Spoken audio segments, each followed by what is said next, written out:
Harper Wave and HarperAudio present Fast Carbs, Slow Carbs, The Simple Truth About Food, Weight, and Disease by David A. Kessler, MD.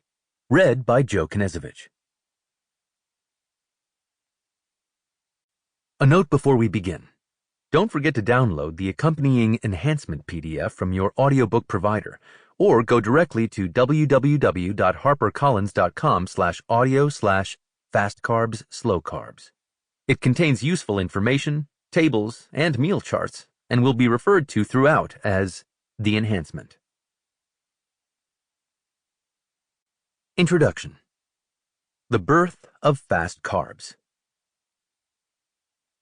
Grain is an American archetype, a symbol of the United States as a breadbasket to the world.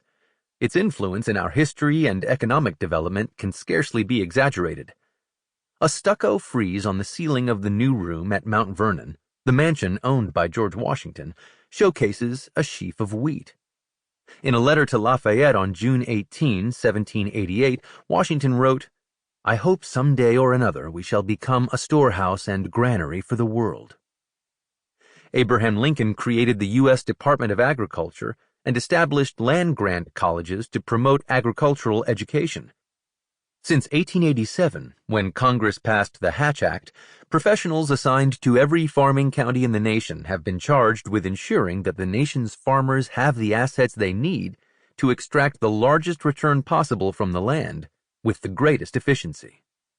In short, the federal government has played a central role in shaping American agriculture since the nation's birth. As a result, we have built a vast economic infrastructure on starch. It began with the westward expansion in the 19th century and accelerated rapidly in the 20th, taking full advantage of fertile prairie grasslands and of other conditions that enabled wheat and corn cultivation to thrive in the fields of the Midwest and West.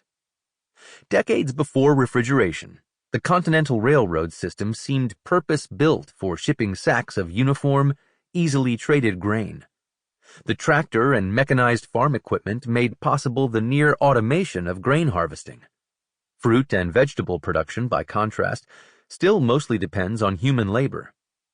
After World War II, the large-scale explosives factories that could use the air's nitrogen to make ammonia were reconfigured to manufacture commercial fertilizer, which could be spread on the vast grasslands.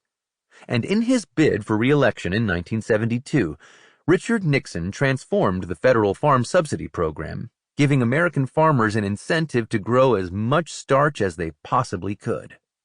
Consumer culture grew in parallel to industrial agriculture. Food companies found they could make considerable profits by selling processed foods.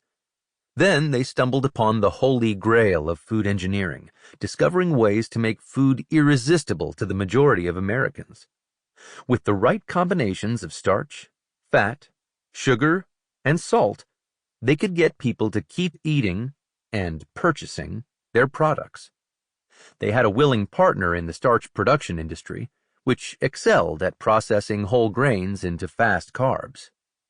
The expanding starch marketing apparatus received one more boon from the federal government in the form of well-intentioned dietary guidelines that unwittingly directed Americans to eat more highly processed starch.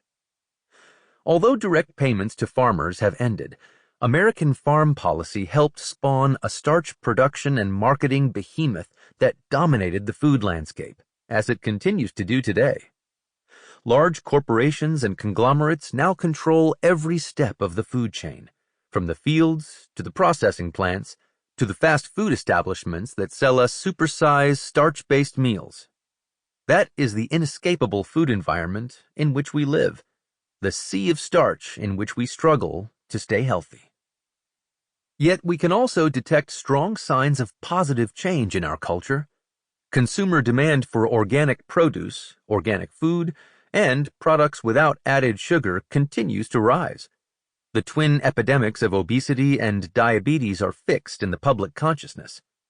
Growing numbers of Americans now stand in the aisles of their supermarkets, as I have done, studying food labels. With billions of dollars at stake, much of the food processing industry has responded with, unsurprisingly, more processed. Sample complete. Ready to continue?